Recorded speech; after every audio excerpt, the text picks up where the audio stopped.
Today on the show, Radical Ones, we conclude Video Game Summer with all three co-hosts and 1989's Sweet Home, the Japanese horror movie and game that inspired Resident Evil. It's time to get radical.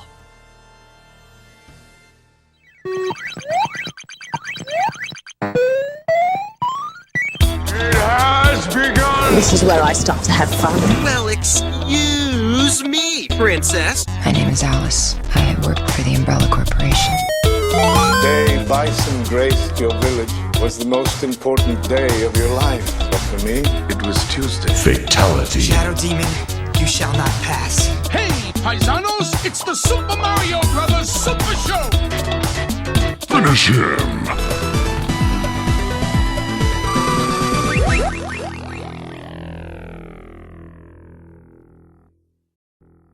Welcome back, Radical Ones, to another episode of the Radical Retro Rewind podcast. As always, I am your host, Radical Ryan Hunter, here with both of my beautiful co-hosts for our season finale. We have, of course, Rob, the movie geek himself. Hello, everyone. And everyone's favorite brother and mine, David. Greetings and salutations. Gentlemen, we have reached the end of Video Game Summer, and summer as we know it, another year down. Can you believe it? Yeah, I actually can believe it. This was a very packed year for me, especially the summer. Yeah, and the video game theme stood out to me. I wouldn't say it's like the best theme or whatever, but like this one stood out to me because there was a lot of distinctive and like heavy, movies that we reviewed this year. So I like this summer. He's shaking his head. He's just kind of like, I'm here. No. Now The Celsius hasn't kicked in yet. So I feel like a lot of things that we do are very horror based. Yeah, like Rob always says to me. It was really interesting to kind of, even though obviously a lot of the video games are horror based, but it definitely was something different. I'm glad we ventured that way. I'm a themey person. I like that. Like, I'm also a very monochromatic person when it comes to colors, so I like that too. So I definitely love having a theme for the summer. It kind of appeals to me. I'm excited, and I don't know. I'm excited for it. I'm excited for next year's theme. God, here we go. We got to think about that. I think the theme also helps. I always say this because it's nice to know what we're going to review as opposed to like going month by month. Like, what feels like it could fit in this month? What does this month look like? So a theme definitely helps. And our Radical Ones on Instagram, since we are wrapping up the season, I did put a story out and asked if anyone had any questions for the co-host since we were recording together. And we got 2, actually. So our first question was, any season 4 highlights? Now, it's been a long road. This is last September through now. Is there any movie topic that we did this season that stands out? For me, it's always going to come down to, and always will come down to, being able to reach out to people. What I liked about this year and will continue to always like about it is the things that we're doing right now, like having all three of us together when we have Zach on the show, when we have guests on the show, being able to have that camaraderie, and also having a lot more of our listeners communicating with us over this. So over this last season. So really for me, this season has been where I feel like we've had the most outpouring of people that actually listen to the podcast, reaching back out to us and communicating with us. So for me, that a season as the whole has been really what has appealed to me, because we've been doing this for a while now, right? So, and we've asked for this. We've asked, like, yes. Come on, like, hey, review us. Hey, reach out to us. Yes. We want to know what you're thinking. So that to me has been the most appealing, or the thing that stands out the most for me this whole season has been people actually sending in questions like this right now, sending in a question, being able to answer questions and communicate, and knowing that we have people that are in New Zealand Japan listening to us, in Australia and the UK, and, you know, next door to my house. I mean, literally all over the place. It's like, so to me, that has been the highlight. I mean, I love the things that we do. I mean, we do listen to some and watch some pretty obscure things, and we also do some like very mainstream stuff too. It's obviously taste specific, and I know that we do a lot with our Thundercats because that's like a big thing, and people have really received that, the Thundercat community. So I know that that is something that, and the crossover, like I said, it thrills me nothing more to see one of our Thundercats fans go, I just listened to Rob's recommendations and I like the crossover. Yeah, is just amazing. It's just amazing, and it's so nice to see those faces come to the radical side. So yeah, I will say it's like Kevin Bacon, 7 Degrees, because everything always comes back to Charmed. Yeah, always. Charmed, Thundercats. It's always something. Like Alyssa Milano was in one of the movies that we just did for the video game Summer. Yeah. Rest in peace, poor Shannon Doherty. Like everything that's always something is always comes back to. Anyway, that to me is the highlight, and being able to do this with you guys. And so, yeah, that's it for me. I don't have a particular highlight as far as an episode, because I enjoy them all, and I try to like sneak around and like when I can in the car and whatever, listen to like you and Rob's episodes. I cringe and when I listen to my own, because I can't even stand my own voice. You know, that's been a big thing. Even when I sang, I'm like, please don't. I don't even want to hear my own voice coming out of the you know. Oh, you should hear editing when you have to edit your own voice over and over and over and over. Not you, I mean meaning me. How dare you? How dare you? Anyway, I'm done. This season, I got to do more of movies that I have sort of a deeper connection to. I wouldn't say they're like my top 10 favorites or anything like that, but, you know, While You Were Sleeping is my favorite romantic comedy, so getting to do that was great. And The Wizard has always been a comfort movie to watch when I was a kid. And so these movies this season, more than other seasons, I've gotten to do a lot of my favorites and ones that I'm close to. Also, just being able to introduce some titles to Ryan that he has never seen before, because most of the time we're watching things that we've already seen, and so it was nice to get reactions of films that he hasn't seen before and possibly make a fan out of that. So those have been sort of standouts this past season. I agree. I think highlights is I enjoy being able to do this with both of you, getting to communicate with people. And I agree. I feel like this year is just finally we've kind of gathered enough people. I feel like we have enough steam now going that we're like growing finally. And our other question actually comes from one of our charmies over from Brunch with the Hollowell side of things. Very nice. This is our friend Tobias. Hello, Tobias. And Tobias asks, what are our 3 top 90s TV shows for each of us? God. I'll let you boys go first. Ryan, these questions would have been so much better to have before today. Well, you know, I like to make this spur of the moment. I like to have this as real as possible. Yeah, Charmed is my favorite show. So, I mean, that's one of them right there. I think Family Matters will always have a place in my heart. I will always, recommend that as one of the best Black cast families ever on television. And if I had to pick a third one, I mean, it would probably be a show that got canceled for one season. Like, honestly, there's so many gems in the 90s that they just were always gone too soon. I watched a lot of the WB in the 90s, and so I mean, really roll the dice and pick one of those, because those were always where I stood. I guess you can say like Afraid of the Dark. I mean, these are shows that I own. I made a point to buy them on DVD, and so I loved all of those. But I mean, there's a lot of different favorites. It just really depends. I mean,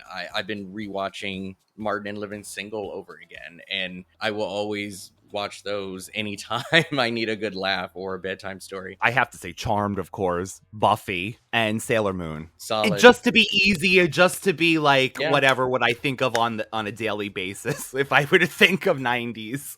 Charmed, Buffy, and Family Matters. Yeah. Well, I mean, I don't know what else to, like, those shows are amazing. Those are the ones that, honestly, I think about, like, sometimes it's going to sound crazy. I'll wake up in the middle of the night and something will come to my head, and those are the 3 shows that I think about. Oh, okay. Little, small story. Small story. So Jaleel White is going to be hosting a new game show called Flipside. It hasn't aired yet. I think it'll come out later this fall. But I got to go to a taping, so I actually was in the same room as the man. Finally, I mean, I'm honestly, the list keeps going. Because I've been to the house in Chicago. Now I've seen him. I didn't talk to him, but the stage was really small, so I got a really good look at him, and it was really nice to be able to, like, be in the same room with the guy that I grew up with. It was wild. It was wild.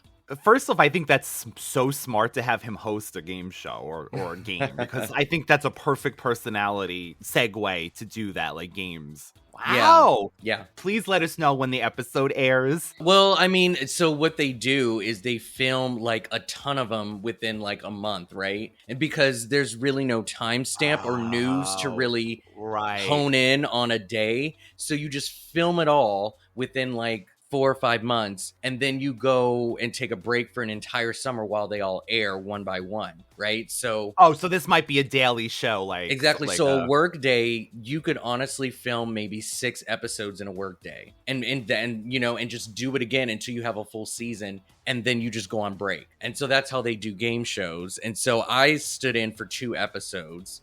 And and so and then that took about maybe 6 hours. And before we get into our movie, we had been asking all summer if we can work up to 20 reviews before the summer's end, and I'm so glad to say on our season finale we received our last 2 reviews, and we are now up to 20. Just because we got the 20 radical ones does not mean we don't need any more. We would love if you can continue and we can come back and start our season with reviews. The first one comes from World of S Club, and Dale was actually on a video bonus interview almost a year ago talking about S Club. It's on our YouTube page. This is a really nice surprise. So Dale said, I had the privilege of being a guest, and Ryan was so welcoming and open to discussion about my favorite late 90s, early 2000s band. I've revisited several of the episodes, and I've learned things I didn't know before. A 10 out of 10 would recommend a listen. Thank you so much for that. And nostalgia overload. This comes from another Ryan. What are the odds? Ryan, we got Ryans, we got Davids, and we got nostalgia. Yeah. So I absolutely love the Radical Retro Rewind podcast. As someone born in the mid 80s, nothing brings me more comfort than revisiting my childhood. And this does an amazing. They discuss all my favorite movies, TV series, and music from that time. So thank you so much for that, Ryan. Thank you so much for that, Dale. This is just amazing because we finally reached the 20 mark on Apple. Yay. Now we need 40, 50, awesome. and a billion. You know what just dawned on me, you charmies, is that I am the odd man out. This is the Radical Retro Rewind, 3 R's. You are Ryan, this is Rob, and I'm David. I'm going to have to change my name with an R now. I always wanted to be Rigel. Rigel? I don't know why, because it was I don't know, because it was this hot guy at the bar when I was younger at a goth club. His name was Rigel, and I liked him. So anyway, maybe that'll be my new stage name, so it could be the 3 R's. The power of 3 will set me free. We'll have David as Rigel. Coming soon in season 5. Just thought. 愛と恐怖の脱出アドベンチャースイートホームザ・ファミコン心の力を私にください心の力 Gentlemen, let's get into today's topic. So this is Sweet Home. It ain't Sweet Home Alabama, I could tell you that. Anyway, but you ain't heard that from me because I ain't one to gossip. This is Sweet Home from 1989, actually, and it should have stayed there. You know what? I'm just kidding. I don't know. Sorry. I had a whole other feeling. Okay. A TV production crew are making a documentary about the infamous painter, Ichirō. Honestly, you know me. And I love Japanese culture. Mamiya? Ichirō. When they start filming at this old house, they come under attack from the ghost of the painter's wife. Now, just to give a little backstory of why this game and movie I feel like are so important for video game summer. Honestly, without this movie, we wouldn't have had Resident Evil, we wouldn't even had Silent Hill and the survival horror genre as a whole. So I did think this was a very important piece of video game summer. And the fact that the movie and the game were developed side by side to be released as, you know, an entity, meaning it was released as a movie and a game. It was the first time in history that a tie-in media wasn't just a movie based on a game or a game based on a movie. This was simultaneously released, and the game actually has the same exact characters as the movie. So that alone, I think, is really why we're doing this. Of course, it won a vote on our Instagram as well, so you radical ones have culture. This film has not been officially released anywhere. In Japan, it was only released on VHS and is considered a lost film. You want to go first, Rob, or you want me to go first? You can go. Go ahead, David. Okay. One, I just want to read off the text message that I wrote to Ryan. Me, for the love of God, an hour and 42 minutes of this subtitle. Ryan, don't worry. Get the feel of it. I'll write notes. Now watching it. Me, you couldn't pick Spider-Man? Ryan, ha ha ha ha. Me, this is one of those tricks of yours, Fern, to save Wilbur.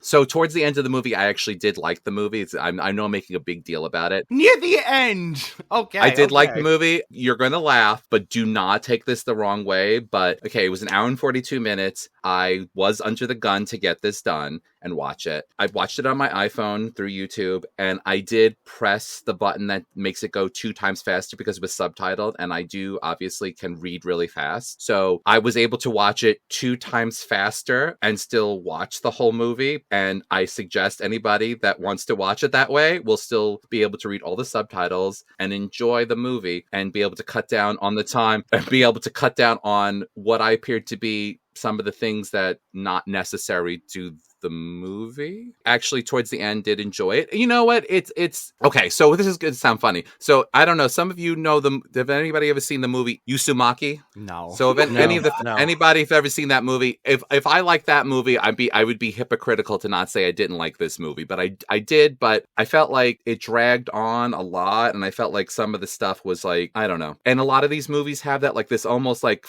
stupid physical comedy. Like the people are like, do and something's gonna fall on me. And you know, and then there's like this like horrific, like there's always like this Japanese folklore where like this curse and like the grudge and the whole like there's that too. It was interesting. I'll say that. I think it was a little long for what it was, and I think that if I didn't speed it up, it would have been more difficult to watch. But I did towards the end. I did like it. I can read fast, so I didn't miss anything with the subtitles. I mean, there's talking throughout the entire movie, but honestly, there's not too much subtitles that it was. That's what I'm trying to say. That's what I'm trying to say. Subtitles. So I got to really enjoy the atmosphere. Well, from what we could see on our bootleg copy, that's. But I will say this: the other thing is that there was a lot of like classic horror movie mistakes, like when the crazy man from the gas station tells you, "Don't go back into the house," you're going to go back into the house. Hell no, I'm not going back into the house, and I'm certainly not going to bring my young daughter back into the house to get killed. Sorry, stay in the car. Okay, so that's David's side. Let's see if we have any difference on Rob's side of things. Double Jeopardy. Okay. Yeah, so Sweet Home is a movie I will never watch again.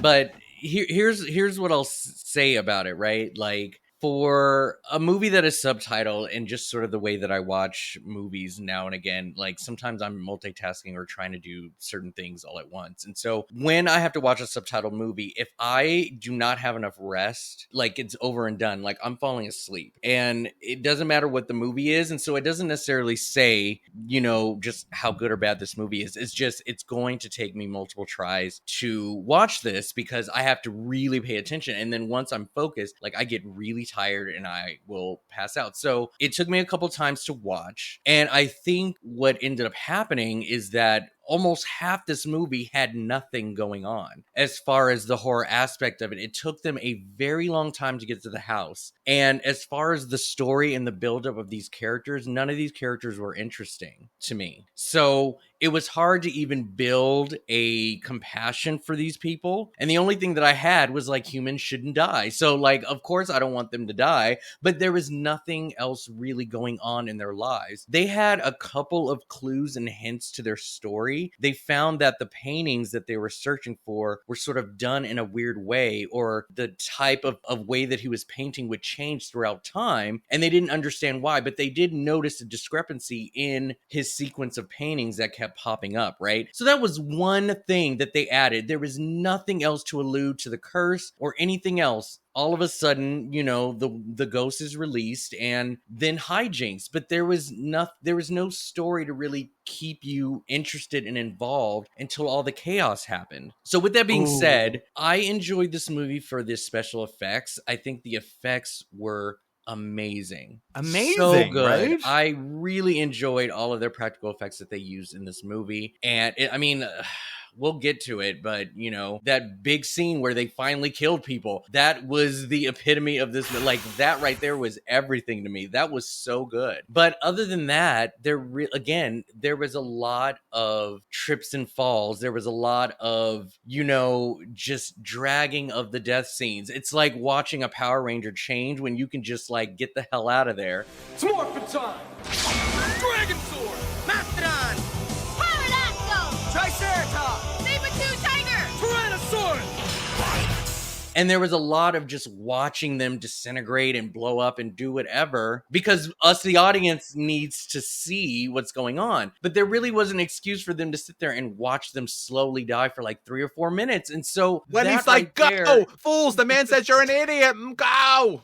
And they stand there. I love the historical aspect of it. I love the tie-in of it. I love the concept. It's just a movie that's not entertaining to me. But again, for this review, I can sit here and definitely say I appreciate the special effects a lot. And seeing this movie come out and then just noticing so many other films that it took from, this movie is definitely a staple, right? Like, so many have tagged on to this storyline of a cursed mom because of her lost child or some traumatic event. And I just love the fact that this movie was one of the first, and I can appreciate that. But I mean, it just was not as entertaining as I'd liked it to be. And I have no problems with subtitled movies either. That's the other thing. It has nothing to do with the fact that it's foreign or anything like that. It's just the movie wasn't fun to watch.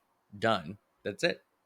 What did you think of the score? I thought it had a fun score. There's some parts that are it was very fun and whimsical. Yeah, I was actually surprised of the comedic vibe that we got from this movie, which is fine. I'm not saying that they shouldn't be mixed. Horror comedy is like one of the best genres ever, but it was just something that I didn't expect. And yeah, there was definitely a standout score. I don't think it really captured me in a way, but I did notice it. It definitely gave a bit of horror vibes for sure. I think if I listened to it by myself outside of the movie, it might sound a little bit better, but it didn't stand out to me to be like, whoa, what a score. But I mean, it was fine. Okay, so I love this because we were just discussing this before we started rolling, you know, different opinions and everything. I was enthralled. I don't know why. Rob mentioned something. When you're reading subtitles, you really do have to be focused, right? Unless you're David, you could read them at fast I'm never pace. gonna watch again. Guilty feet have got no rhythm. To tell you the truth, if I'm watching something, I'm usually reading, researching, writing notes, looking on the iPad for information. I couldn't this time because I had to focus so much on these subtitles to read them that I found it was the opposite thing. I wasn't getting tired. I was actually focusing more than intently than I usually do with movies lately. So it was almost like a throwback experience for me. Days before the internet. Oh, wow. That's what I was getting from it. There's some characters, like Rob said, they're not really memorable, but the lead, Akiko, I actually did like her story where she was in love with the girl's father, Emi's father, and Emi being the stepdaughter and actually really liking this woman and wanting her to wear her mother's dress. And then the mother's dress, her her saving the stepdaughter. I thought that was endearing. I thought it was too. I thought it was cute. And I actually, believe it or not, so I did at the last 35 minutes, I did put it on the regular speed.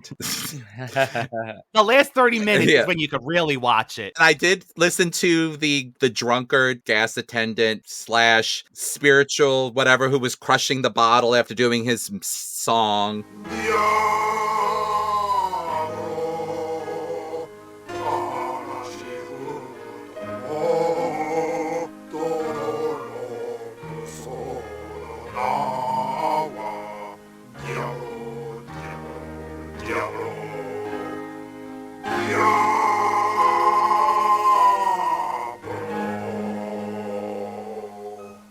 A 2-minute song. I was not expecting I did listen to his song and the whole shebang, and I did find it endearing, and I thought it was hysterical. And he was like, "Well, you're not a mother. Good luck to you. You ain't the mother. Oh, you ain't never gonna save her. Good luck." Maybe you guys can answer a question for me. So this is just based on the timeline. The dad is like, I got to go back for my kid. Even if I don't make it out alive, like I'm going to bring her out. And then he goes in and you hear him scream, and that's the last you hear of it. From my understanding, from what I can comprehend, the literal very next scene is the mom digging up the grave. She picks up the baby crib, and then she ends up in the house putting on the mom's dress. How did she get in the house without being, electrocuted or fused or whatever the hell happened to the dad? Like they let her in? She had the baby's casket, I guess. Maybe that was like her way in. That was her ticket in. Did they show her actually walking into the house? Literally, after she picks up the baby from the grave, she's seen putting on a dress. That's it. We don't see her traveling into that. So I was really confused on the rules on how it was blocked off and you couldn't go in. And like the dad was so scared to go in, and they made this big traumatic event about like him going in and sacrificing himself. And this woman makes it in the house, puts on a dress and calls it a day. I'm like, I didn't get it. So maybe I missed a scene because I fell asleep or something.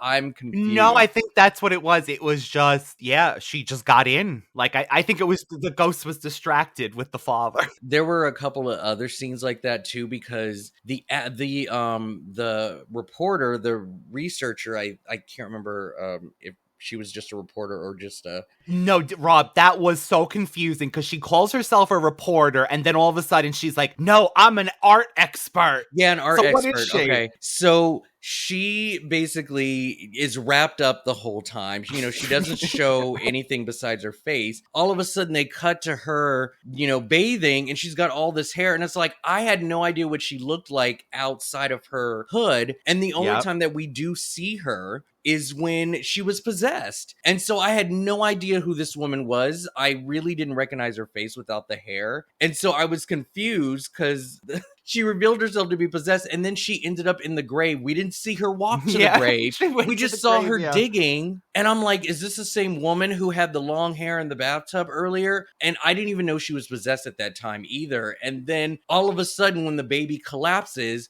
there's a gust of wind, and then she's hiding in some crevice, just passed out. And then I'm like, where is the timeline in all of this? I just was very confused on the flow. And so I just let it go. And I was like, sure, this is where she is. And it took me a while to even realize that was the reporter to begin with. I thought she was. Do you bathe in a haunted house, Rob? Would you bathe in a haunted house? Absolutely not. I wouldn't even bathe in a motel because it's so dirty. No less a haunted house. So just for the backstory, this place had been abandoned for 30 years, right? It looked like it was abandoned for 200. It was collapsing. It was completely full of dust, dirt, and everything. And at one point, Emi-chan, who I thought this was like Sailor Moon. I kept thinking they were saying Amy. Me too. That was giving me Sailor Moon. The daughter at one point jumps on a bed. The dust is flying. Literally, they cut to them staying overnight and they're on the floor with their shoes off and just like researching and doing things. I'm like, what is wrong with these people? Okay, that aside, it is such a dark, deteriorated movie that it is hard to see the characters. So I could imagine Rob saying, who is this? Not to to mention that she is wrapped up, the reporter, the whole time with like a cloak on her head, a wrap. I got what Rob was saying. I was able to like keep up with who was who.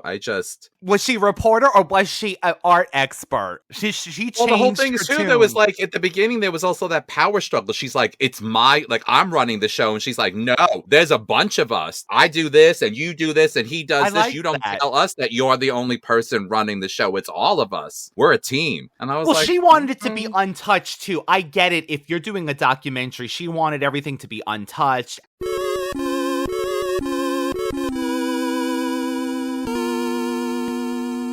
I thought there was a really funny in the earlier part of this. They're at that gas station. I guess that's the only other location. And there's two gentlemen. They want the key to get into this Mama mansion, I'm going to call it. Mamiya mansion, Mama mansion. And I loved this dialogue. It's like basically if they go in and they get out alive, it's not haunted and we can use it for tourism. If they go in and they die, we can use it for tourism. So they are set either way. I was like, that's kind of like, I could believe that. Did you like the beginning, which we didn't talk about, the beginning with the actual Shadow video puppets? game? With the beginning with the video game? Yeah, the trailer, yes. The trailer, yes. like, that was pretty cool.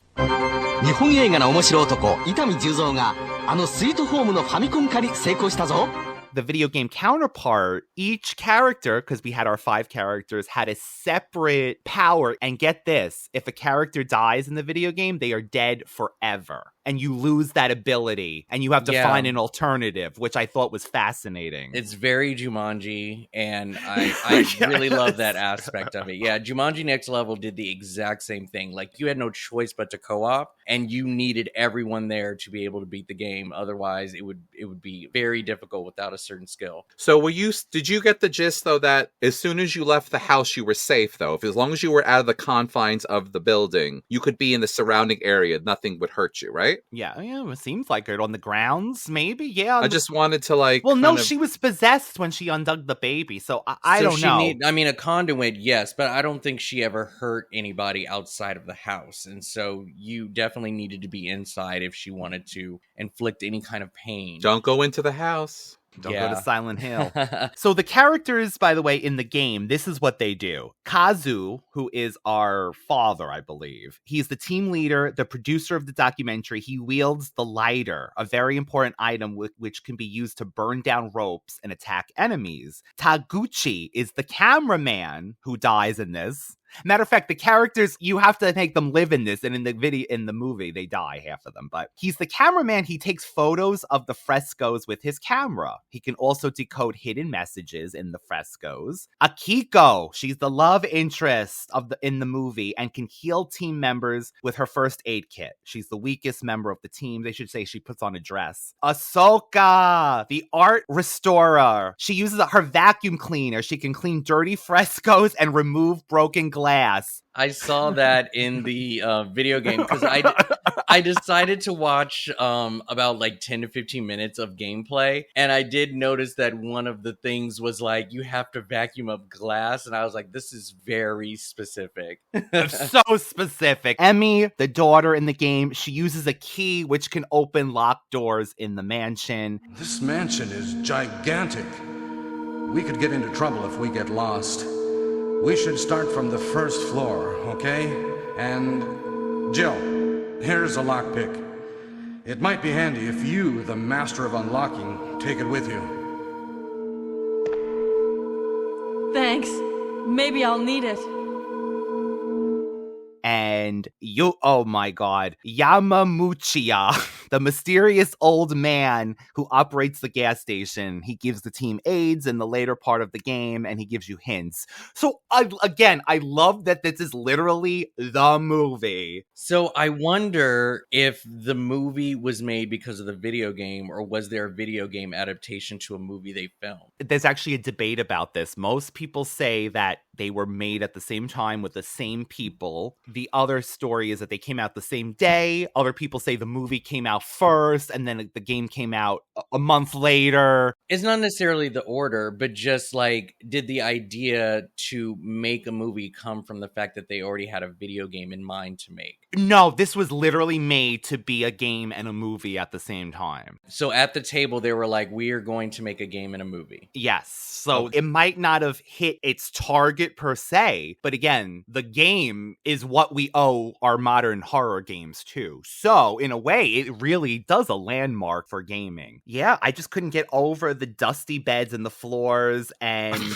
at one point when that woman, Asuka, she finds that baby coffin and she is possessed. I gotta tell you, she comes to, she says she has no memory. She's sorry. She runs off and she runs in the car. See, there you go. She was about to leave and she instantly crashes. She tried, David. She tried. She gonna keep on dancing at the Pink Pony Club. I actually really enjoyed the curse, the backstory, the reason why all of this is happening. When we finally find out about what was going on, I was in shock. You know, and I don't know if this has anything to do with the specific culture or if this is just sort of a normal way of thinking just for a loved one to think that, oh, if I kill other babies the same way, that means that my child will have babies. Like, I don't know if that's culture or if that's just sort of just like you are bound to where you've died or anything like that. Because, I mean, let's be real. You sending other babies to play with your child instead of doing yourself off and playing with your own child is kind of jacked up. But I mean, of course, she was mentally unstable based on the I'm just messing around. Disturbing. But yes. I found the story to be very, you know, sad and disheartening, just over the fact that she had no idea it was a mistake, and for the baby to be, you know, to have to suffer in that way in passing like that was heartbreaking to find out the whole, like, if you're gonna be a curse, like, that is something to definitely like not move on about. That's something to really tether yourself to a space. But I also find it so hilarious that the solution to get rid of these entities is so easy and no one wants to do it. Let's just hide it. Let's just capture it. Let's just bottle it up, forget about it. Let's not research or try and like fix the problem. We just want to do away with it. We don't want to think about it. And I don't know how many times this woman was like, give me my goddamn baby. And what did they do? No, we're going to keep it trapped. You know, does it, like, I know that it wasn't malicious, but it's just like these curses sometimes. It's just hilarious. All you have to do is just give the body back and that's it. That's all you have to do. Reunite, done. She moved on quick. She sure did. She shot up like a rocket at the end. She didn't waste no time. Did you see the whole Alice fighting Freddy with letting the spirits out of the body? Sort of pushing out of the body thing, the scene with the... Well, she also didn't have... I like that. She knew it was in her head, basically, and she said, don't fear, too, when she was reaching for Emmy. Well, you know, couldn't she not feel the flames. heat? Couldn't she feel the heat and put her hand I and think see she her hand realized wasn't it burning? was... But then again, I think we got that Silent Hill mother trying to save her daughter kind of thing in the end of this thing. And that's a classic story. But I will say... Just so you know, as a parent, I wouldn't let my children go into a haunted house to begin with, just so you know. So I'm well, this daughter seemed to be... for the Father of the Year award, so you know. Thank you. Yes, you would never let them go in. But her father didn't believe this was haunted, so he didn't... And he was more childlike, and the daughter was more taking care of him and whatever. And I also want you to know that I can use a lighter. I can vacuum. Oh my God, you could use all of these skills. I can use keys. I have many skills that are useful. And if an evil entity is attacking me and I'm holding it back with my body, I suggest when I say to you and Rob to run, go. Don't look back. Don't wait for see me melt. Just go. Just go. Remember me the way I am. The melting literally takes about 10 minutes for these people to melt. It's horrific. I gotta say, it almost rivals the Raiders of the Lost Ark, the melting of the face kind of thing. It's horrific. It's very physically horrific if you're into that. But at the same time, I have to tell you, I love the Japanese culture. You know what? We love Sailor Moon and things like that. And I have watched so many dub things. I have watched The Grudge, you know, Ju-on, the original version, and Ring, the original version. And Japan is never like this movie. That's why I think I like this more. horror. This was more westernized. Japan usually is, all we have to do is show you a face of a ghost in the corner, and that's enough to scare you. This was more like, no, you're going to see the ghost in the corner and then you're going to melt and then a zombie is going to crawl. So this is not typical Japanese yeah, that's true. horror. This is more westernized, which I But didn't you think though the part where like the darkness is coming across the walls was kind of a combination of both? Yes, that's the only part. Western and yes, and more of the shadow. Yeah, which I really thought was cool as the lights are being blown, because it was like that whole like the darkness can't Stay survive in the light, yes. stay in the light, the whole moonlight thing. So there was parts. Obviously, there were parts that I did like. See, The two deaths that we got were fantastic, so good.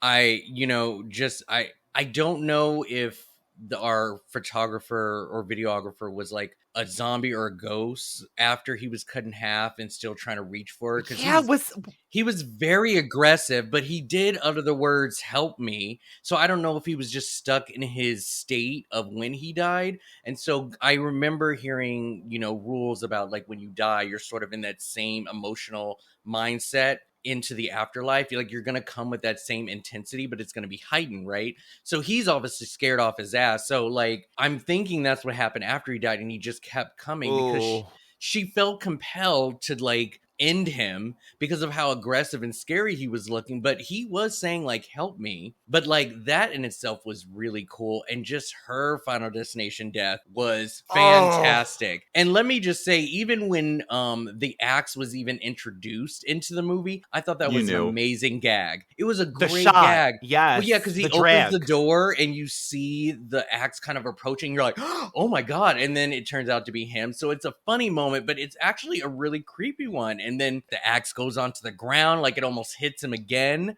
But like the way that choreography where she trips over it and it lands right in her in the wheel, like all of that was fantastic. I was like, okay, I'm paying attention now. To your point, Rob, I did read that the filmmakers were inspired by 80s Jason and Freddy and the 80s movies of the time. It's just she worked so hard to stay alive, and she took out a man to do it, and then crying her eyes out and tripping over herself. She just like it was a fantastic sequence. I really enjoyed that part. Rest in peace, reporter, art expert, whatever your name was, whoever you are. Aside from the key to the house, did you guys notice any other points in the movie that you think Resident Evil took from? The mansion in general, the mansion setting, the first Resident Evil. The dragging of the axe, Silent Hill, Triangle Head. I got Silent Hill with that too, actually. More so the game, Rob, because there's literally a door animation when you open the door, and it is the Resident Evil door animation, because again, for our radical ones, Resident Evil was a remake of Sweet Home until it switched at some point and things like that. So the exploration of the house, I think also the team camaraderie of the team, just having to work together. I think the items and being able to have all of these things mean something. And so I think Resident Evil kind of inspired with all the collection of items and supplies. I think that definitely stood out to me as far as a comparison. But yeah, I definitely see. I mean, there was a vibe for sure about exploring this house of unknown. Did you feel almost even, I thought there was Resident Evil angles, like the game angles, because they're known for very sharp, dramatic angles. And I feel like there was a few of those in this movie as well. I don't know if it was supposed to be, like whatever the case is, but David? This is something completely has really no bearing on the movie, but did you notice the gas attendant / spiritual man? Did he have on like a ton of makeup so much that it almost looked prosthetic like on him? Or he almost looked like he was a white man that they put on prosthetics to make him look Asian or of Asian descent. Did you get that? Because it looked very strange. He looked very strange to me. 1,000%. I thought he was white at first, and then I was like, oh no. Like it looked like he had a fake beard on, that he was a white man that they put prosthetics on and put a ton of makeup on. That's what I got. I was like, he looks like he's fake. It would not be the first time. He actually is Japanese. I did look him up, but it was just very strange to me. Okay, so just to sum up everything, I will say, like my wonderful co-host said, I don't think this is for everybody. Of course, we had to end our season on this. Now, I'm just joking. This is the way Radical Retro ends. You might not like it. No, but I enjoyed watching it for, this one time. I loved seeing the things that inspired even future horror movies. And I will forever give it thanks for giving us Resident Evil. That alone is just, I feel like, something to be celebrated. Now, does that have to boost the rest of the game and the movie up? No, but the game itself is a cult classic. It was never released in America because of the violence and the fact that the movie wasn't either.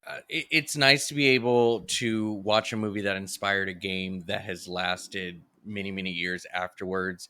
And so as a movie goer and a movie watcher, I appreciate that I was given an opportunity to, because I've never heard of this movie before. So now I know it, and that's fine with me. But I mean, this movie is okay. It's not bad. Just an okay movie for me. Okay, I would say it's okay too. It's not the most amazing movie ever, no. But I enjoyed it a little more. Oh, me? Oh, okay.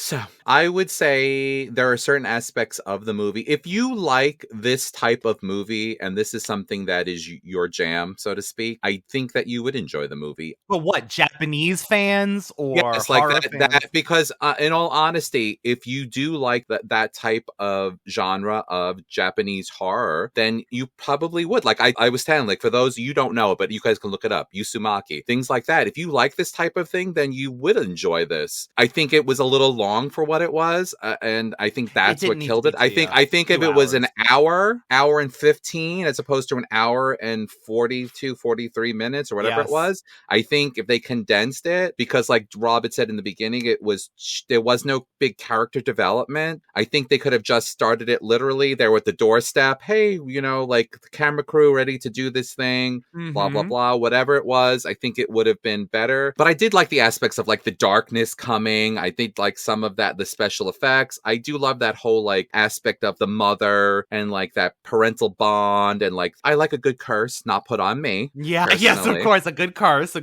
Like a good curse. And there definitely were aspects of it. I like that heroism. I like that parental like fighting for my child thing. Like I liked all of that aspect of it. So yeah, will I watch it again? Probably not. Would I watch it at the very end of the movie again? Yeah. Would if I like fast forward to famous fast forwarding 2 times faster? Would I go to the last 35 minutes and watch it? Yeah, I probably would actually, because I do stuff like that. I watch the end of things or little bits of stuff that I like over and over again. Like, like my famous, I will watch Willow Fight Glory about 1,000 times. I'm Buffy. Yeah, of course. I'm Buffy about 1 million times over and over because I love it. Things like that. So I will. Yeah, I would. Was it a cool suggestion? Yeah, because it is something that is dear to us, because obviously this is the beginning of that modern video games influencing and creating movies. So yeah, was it worth it? Yeah, for a movie that you can access for free, I think watch it for the effects and if this is a genre that you enjoy, I think you can pull something from it. But I'm not in the business to tell you no. We're in the business of telling you what to expect, and if what you've heard is something that you enjoy, then yes, watch it. Otherwise, it's not a movie for you. But yeah, I would never be like, no, don't skip it. Like, what the hell? Like, just watch a trailer. If it looks good, watch it. Especially for free, and it is available for free on YouTube. Just like Rob said, it's not the best quality because again, it's a lost film. But who doesn't love like a bizarre lost film that and Ryan has an interesting fact you should add in about the director? Oh yes, died under mysterious circumstances. Okay, so it's the producer Yuzio Atami. So in 1997, it's Tokyo. He fell from a roof of a building and it said it was suicide, right? But get this, later on, a former member of this gang or group said it was staged to look as a suicide. We dragged him to the rooftop and put a gun to his face. Either he jumped and he had a chance to live, or we would kill him instantly. He chose to jump and he didn't live. Oh. And it was because they didn't like the movie.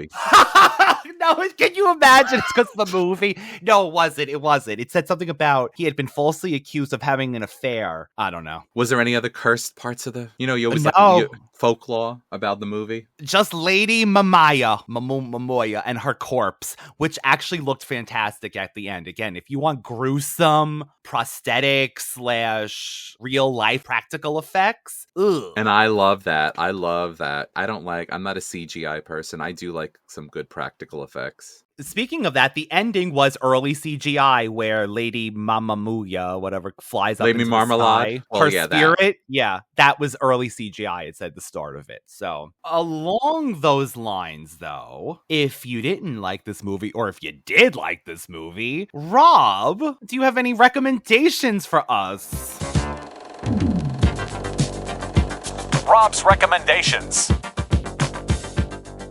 Yes, I do. Okay, so these movies, again, most of them have not been heard of before, so you may have absolutely no reference or idea, but I want to give it to the people who at least know the titles, maybe from a video store, who knows. If you know any of these titles, well, I shouldn't say any, because I think half of them are kind of well known, but like some of these titles, if you've never heard of them, please comment. I really need to know if there's other people who know about these movies, because they are so deep under a rock. You had to just been a curious nerd in order to give these movies a try. The first one that I'm going to say, and this is if you did enjoy Sweet Home, I want to recommend St. John's Wort. This is a film about a game designer who needs to be able to capture a lot of background for a video game. Oh! So it's like, taking photos of a landscape or whatever in order to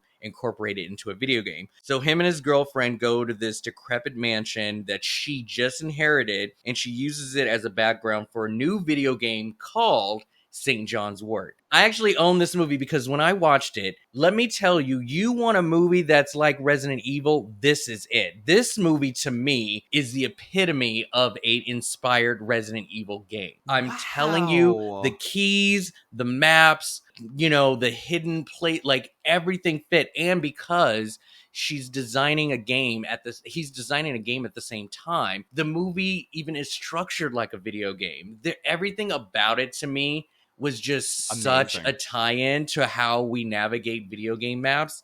I recommend this. Unfortunately, I couldn't really find it anywhere except for Daily Motion, if you're familiar with that site. Yes. There are ads in it as well, but I feel that this movie is definitely worth the watch if you enjoyed Sweet Home. The next one that I'm going to recommend is called The Beyond, aka Seven Doors of Death. This is on Tubi, and I think I saw this on a top 10 list or something, or maybe it was people who like this movie, and I decided to give it a try because I heard that it was a little bit of a controversial movie. I think about the effects and how big the violence was, and let me tell you, the violence that we got from Sweet Home, it is amplified in this movie. This woman inherits a whole hotel in Louisiana and finds out that the house is built on the literal doors of hell. So in the basement, like, things and demons just keep coming up, and it just messes with the people in her life. This movie is grotesque. It is disgusting. It's gory. It's very old school. This was 1981. And I definitely recommend this if you enjoyed Sweet Home. It's got the same vibe, the same sort of like cinematography,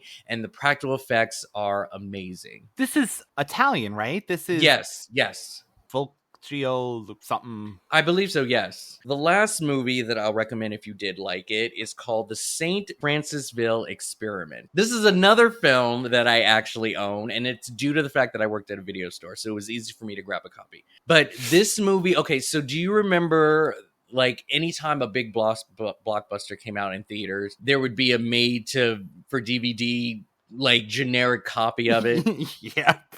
And it would always come side by side. Like, the moment the movie is released, you'll get a generic version at the video store. And some people will even come to the video store thinking that it's the movie in theaters. Well, this movie is the companion of Blair Witch. So this was the year 2000. 4 young people spend a night in a haunted mansion.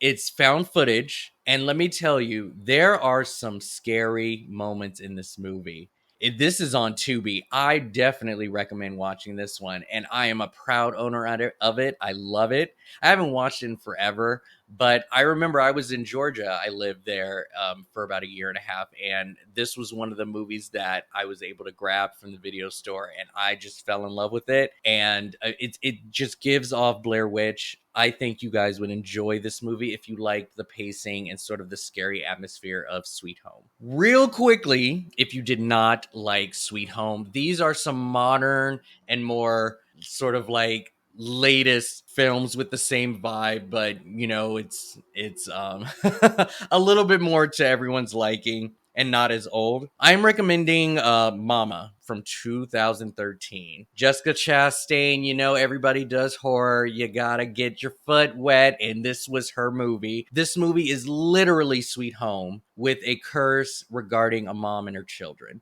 I found it to be pretty scary. The ending was so unique. So I definitely recommend this. I think the effects and the scary moments with the ghost is pretty cool. The next one I'm going to recommend, and I have little memory of this, but it did pop in my head and I watched the trailer and I'm like, oh yes, definitely. So if you didn't like Sweet Home, I think this is a great substitute to get what this movie was lacking. It's called The Curse. This was 1987, starring Will Wheaton. This also has John Schneider from our Smallville and what was that show he was on? The Dukes of Hazzard? Dukes of Hazzard, yeah. Dukes of Hazzard. Yeah, The Curse. There's this meteor that drops into this farmland and the meteor sort of contaminates the water supply. All the farm, the vegetables and the crops are all disgusting and rotten, but also because of them drinking the water, it turns them into maniacs a little bit, and they call it The Curse. I don't know exactly what the curse is, but I definitely want to rewatch this again because I have little memory of it, but it looks great from what I saw in the trailer. So yeah, I definitely recommend this. And then the last one I'm going to recommend that I think may have pulled this off better than Sweet Home is Kevin Bacon's Stir of Echoes from 1999.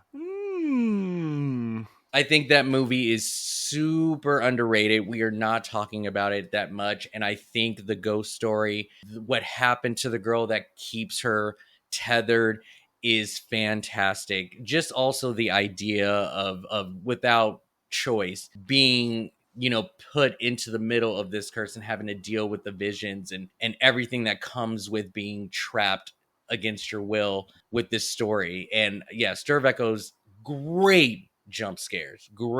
I remember being so terrified when I watched the theaters of the scares. So yeah, I feel that this would be a great rewatch for anyone who wants a little bit more from what they didn't get from Sweet Home.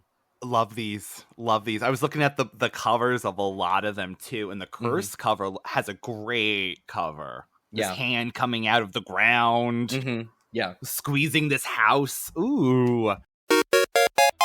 That completes our video game summer and our season, Radical Ones. Thank you so much for being here all season long. Of course, we are not leaving you that long. We will be back, of course, the first week of September with our brand new season, Season 5. Can't wait. Bigger, better, thinner. No, maybe. Rob, where can the lovely people find you when you're not hanging out over here? I do have a separate Instagram page. It's Rob the Movie Geek, all one word. You can find these recommendations as well as old archived reviews that I did over the last couple of years. That link will be in our description box below, as well as Universal Appeal 2020, all one word, on Instagram for David, and the Radical Retro Rewind podcast, all one word. Instagram, YouTube, TikTok, and beyond. Again, Radical Ones, thank you so much for listening. Thank you so much for reviewing us. And if you want to leave us a surprise over the summer and give us a written review on Apple, that would be an amazing treat. Really lets us know that you are enjoying us. Thank you to everybody. Thank you to Rob. Thank you to David. Thank you to the video game movies that we covered this season. And thank you all for being here for another year of Radical Retro. retro. Goodbye, everybody. Stay radical.